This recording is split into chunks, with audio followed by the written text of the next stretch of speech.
Ohioans on the individual marketplace have seen increased premiums by 111% since passage of Obamacare. And now in my state, the average premium is over $5,000. Republicans agree that the system needs reformed, but Obamacare cannot be reformed. The argument that parts of the American healthcare insurance system were not working previously and that more people now have health insurance is irrelevant to the decision to repeal Obamacare. Nobody claims that the former system was perfect. I certainly don't. Certainly the government can increase coverage with subsidies, increase coverage with mandates, but what has it done to the underlying health care that is being provided? The extent and method by which Obamacare increases coverage has caused huge and unnecessary collateral damage to all others in the marketplace, all others with respect to patient choice of their doctors, the quality of the care that they're receiving, the supply of health care, and certainly state and federal budgets. The focus of Obamacare advocates has been almost exclusively on increasing the number of insured by government subsidy and mandate. I get that. I understand that. But not on maximizing healthy outcomes. Those aren't the same things. Health insurance in itself, effective treatment to healthcare problems is.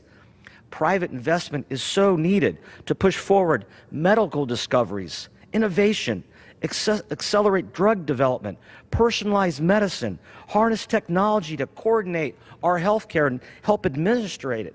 There is a better way. You'll hear from the other side of the aisle that Republicans have no plan to replace Obamacare. Here are the plans. It's just not true. The goal of the Republican plans is not to go back to the way that things were before Obamacare. It's to move forward. We want to facilitate a well-functioning market in healthcare and health insurance as well. In the United States, we let the marketplace work things out. Republicans want to fix those obstacles and make it better.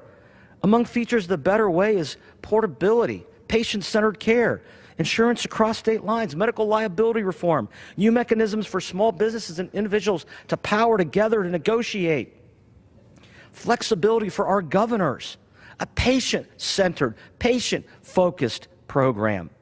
The government has a role and a responsibility to provide support for those who can't afford it, for those who fall through the cracks. A refundable tax credit is part of our plan. Addressing pre-existing conditions is part of our plan. Keeping dependents up to 26 on their parents' plan is part of our plan. But the deeper points to recognize are, one, there's no reason why a free market could not offer insurance to individuals that provide continuous coverage throughout their lives.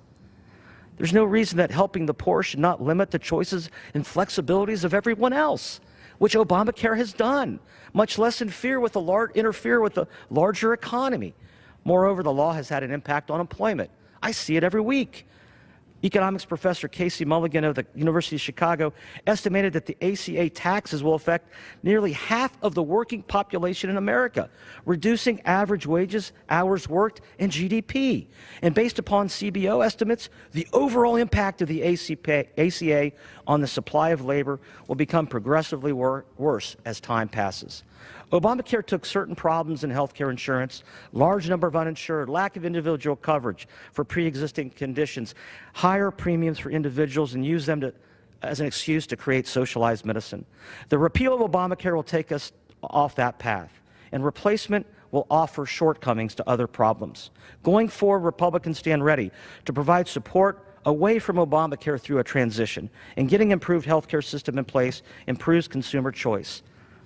Ladies and gentlemen, I understand the anxiety that many are feeling right now listening to the Democrats tell them that health care is going to be yanked out from under them.